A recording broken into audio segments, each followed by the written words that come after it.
Olá, fisioterapeuta! Meu nome é Jaqueline Bexiga, sejam bem-vindos a mais um vídeo desse canal. Hoje a gente vai falar sobre hérnia de disco e a síndrome da cauda equina.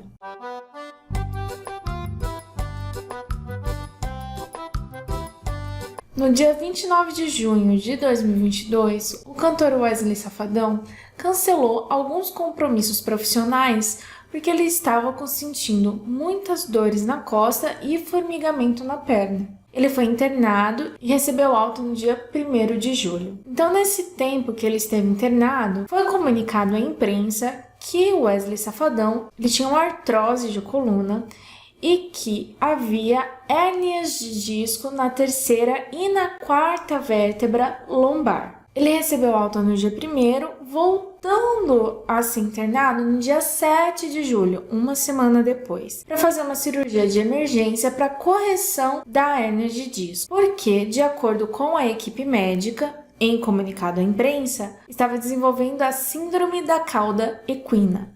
Hoje a gente vai explicar tudo isso certinho para você, qual é cada uma dessas coisas, de forma mais simples, e a gente vai ter vídeo no canal dando certinho por certinho cada uma dessas estruturas, o que cada uma quer dizer, qual é a sintomatologia delas, todas essas coisas a gente vai produzir aqui no canal. Então, para começar a falar sobre hérnia de disco, a gente precisa começar a falar sobre coluna vertebral. Então, a coluna vertebral ela é o eixo principal do corpo e ela é formada por vértebras que se articulam entre si. E essas vértebras, elas vão ser divididas em cervicais, torácicas, lombares, sacrais e as coxígenas, que formam o cóccix. E é na coluna vertebral que a gente tem os dois autores principais do problema de saúde do Safadão. Então, a gente tem a coluna com todas essas vértebras. E entre cada vértebra da coluna, a gente vai ter uma articulação.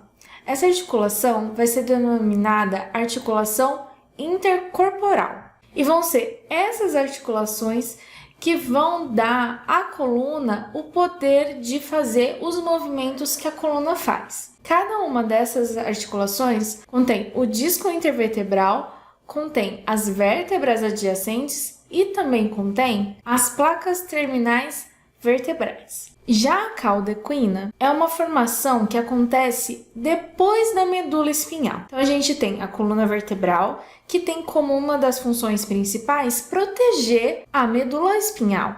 Só que a medula espinhal não ocupa todo o canal vertebral. Ela vai até a segunda vértebra lombar. Da terceira adiante, essas saídas de raízes nervosas que acontecem em cada vértebra não estão saindo diretamente da coluna. Uma irradiação de saídas nervosas que saíram lá da medula e que formam uma verdadeira cauda, por isso cauda equina, que vai sair até aquela vértebra. O que acontece é que nessa região a gente não tem medula, a gente só vai ter as raízes nervosas. Isso vai levar algumas características que são muito particulares à cauda equina. A gente pode falar em outro momento, porque senão esse vídeo vai ficar muito profundo, muito denso e talvez não seja isso que você esteja querendo nesse momento. Então a gente vai ter a articulação intercorporal e a gente vai ter a cauda equina. A articulação intercorporal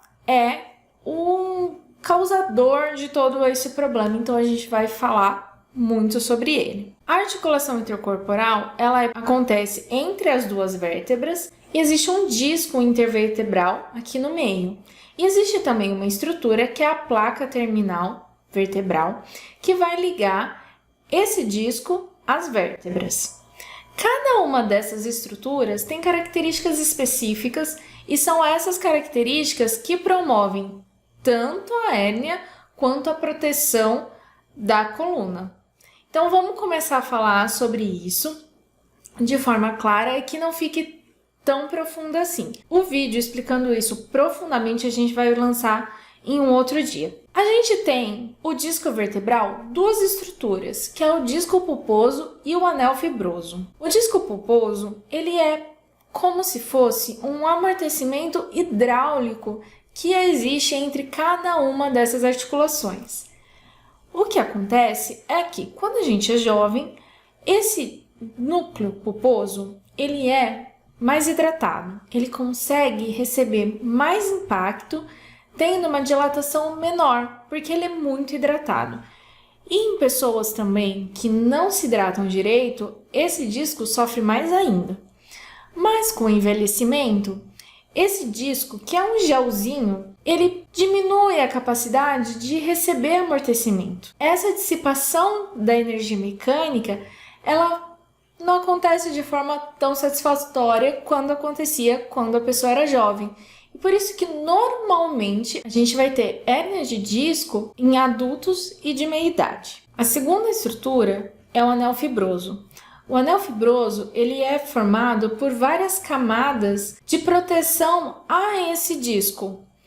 Ele vai ter, normalmente, de 15 a 25 camadas.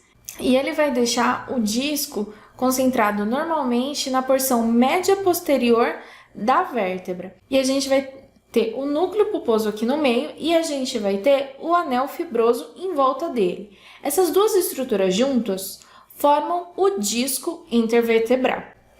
Só que existe uma característica muito interessante no anel fibroso que é muito importante a gente comentar sobre ele. O que acontece é que cada uma dessas camadas, elas se interpõem. Elas não são paredinhas, como a gente coloca os tijolinhos um em cima do outro, certinho. Não. Ela é lateralizada, ela é na diagonal. A disposição das fibras dela gira em torno de 60 graus. Isso é para que a gente possa fazer os movimentos de coluna sem que exista lesões no disco. E essa disposição das fibras em 60 graus permite que a gente consiga fazer os movimentos de torção, de flexão, de extensão e, além disso, também fazer movimentos de distração, que são os movimentos de separação de uma vértebra para outra. Uma outra coisa interessante também de se falar é que as camadas desse anel fibroso, elas não são uniformes. Essas camadas que estão mais próximas ao núcleo pulposo, elas vão ser camadas que são mais hidratadas, enquanto as camadas que estão mais externas, elas vão ser camadas que vão ser mais resistentes, elas vão ter mais colágeno. Essas características vão produzir a melhor contenção desse núcleo pulposo para que ele faça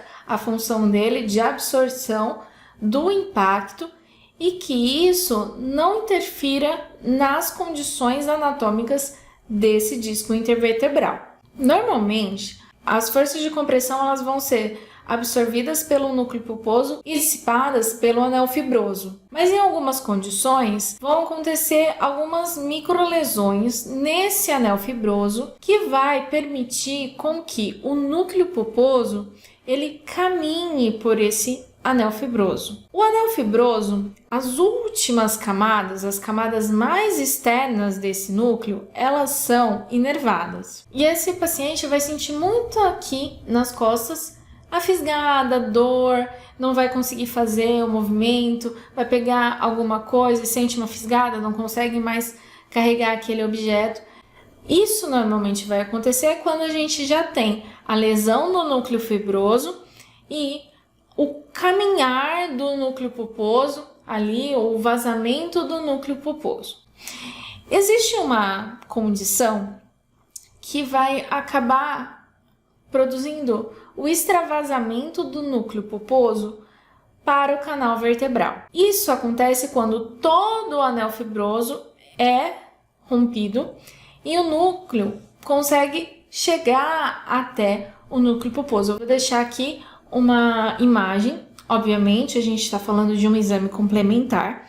Então a gente consegue ver nas vértebras de cima que a gente vai ter ali o disco intacto. Então a gente vê o desenho certinho. Já nas vértebras de baixo, a gente consegue ver que existe um abaulamento, uma barriguinha. A gente consegue ver que não é o desenho normal de um disco intervertebral.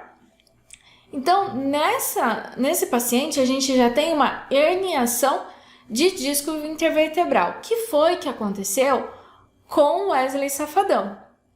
Mas o Wesley Safadão teve uma condição a mais. que foi a síndrome da cauda equina. E isso foi dito pela equipe médica, não sou eu que estou dizendo, ok? Bom, o que é a síndrome da cauda equina? A síndrome da cauda equina, ela vai acontecer quando existe um estreitamento do canal medular, que não está ocupado pela medula, mas sim pela cauda equina, porque a medula acabou lá na segunda vértebra lombar, lá na L2. Então, esse canal, ele é medular, porém, ele está sendo ocupado pela cauda equina, que são as raízes medulares que ainda não saíram pelas vértebras. Bom, existem dois nomes para essa condição. Quando ele vai acontecer acima de L2, a gente vai chamar de estenose lombar. E por que estenose lombar?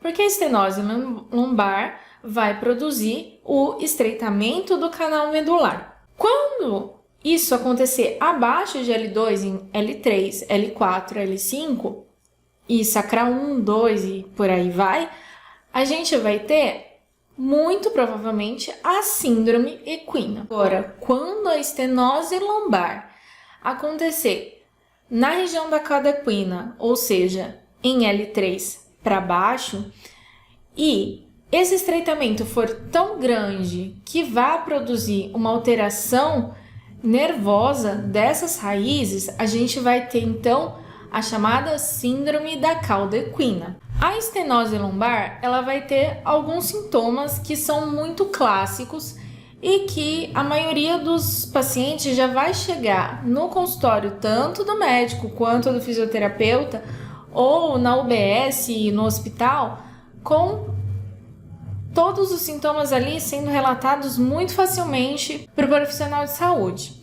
Ele vai falar que ele tem dor na região lombar, ele vai ter dor principalmente em andar, ele vai sentir muita dor durante a marcha, então quando ele anda, e essa dor e esse desconforto na marcha podem ser acompanhados de claudicação, ou seja, o paciente mancando, e ela pode ser também acompanhada de formigamento. Então, o paciente vai relatar o quê?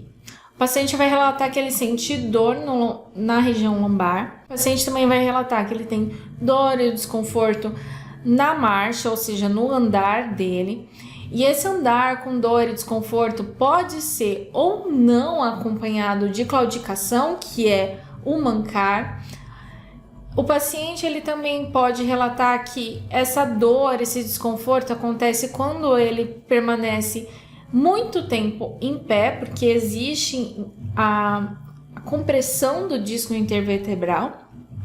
E ele também pode relatar que existe o formigamento das pernas. Os sintomas, eles também podem ter uma irradiação para uma ou para as duas pernas, e esses sintomas eles melhoram quando o paciente senta ou quando o paciente faz flexão lombar. Então é muito comum que o paciente sente e fique assim. Já a síndrome da cauda equina, ela vai acontecer diferentemente da estenose, que vai acontecer na lombar inteira. A cauda equina vai acontecer só quando a gente tem a cauda equina. E a síndrome da cauda equina, ela vai ter alguns sintomas que são inertes a ela. Então, a síndrome da cauda equina, ela vai ter sintomas muito fortes. Então, ela vai ter muita dor, ela vai ter muita paresia, muita alteração de sensibilidade. O paciente também pode relatar muita dormência, principalmente dormência em cela, porque a gente está falando da cauda equina e as raízes sacrais, elas fazem a inervação da área íntima ali, da área genital do paciente. E essa inervação vai ser tanto a sensorial quanto a motora. Quando a gente fala que a sensorial está sendo afetada, então a gente está falando que o paciente ele vai ter alteração de sentir a região. Mas o paciente também vai ter alteração de controle de esfíncter. Então, esses pacientes eles vão ter incontinência fecal e incontinência urinária. A gente está falando do caso do Wesley Safadão, que teve diagnóstico de hérnia de disco. Mas a síndrome da cauda-equina, ela pode acontecer, por exemplo, por um tumor, uma fratura nessa região e o paciente ter todos esses sintomas. Queria deixar bem claro que o paciente não precisa ter todos os sintomas, porque quando ele tem todos esses sintomas, então é uma síndrome já avançada. Essa síndrome, ela é caracterizada como uma síndrome de emergência ortopédica. Quando o médico percebe que o paciente que ele tem na frente dele tem síndrome da cauda-equina, esse paciente ele tem que ser submetido à cirurgia de correção da hérnia discal imediatamente. Esse paciente vai deixar de fazer o tratamento conservador para fazer o tratamento de urgência. Por quê? Porque ele pode passar de uma simples dor e dormência, uma paraplegia, muito rápido. Então ele pode perder o movimento das pernas em questão de dias, que acabou acontecendo com o Safadão, que teve que ser submetido à cirurgia, porque ele foi diagnosticado a síndrome da cauda-equina e não podia esperar. O diagnóstico e o tratamento, ele responde bem se ele for feito até 48 horas depois do começo dos sintomas. E que parece que foi, porque a gente já tem imagem do Safadão andando lá pelo quarto dele, então a gente tá bem tranquilo quanto a isso. Eu espero vocês no próximo vídeo. A gente vai fazer um vídeo explicando tudo isso em pequenos detalhes e em vídeos separados, porque era muito conteúdo pra gente falar num vídeo só. Eu vejo vocês na próxima. Tchau, tchau!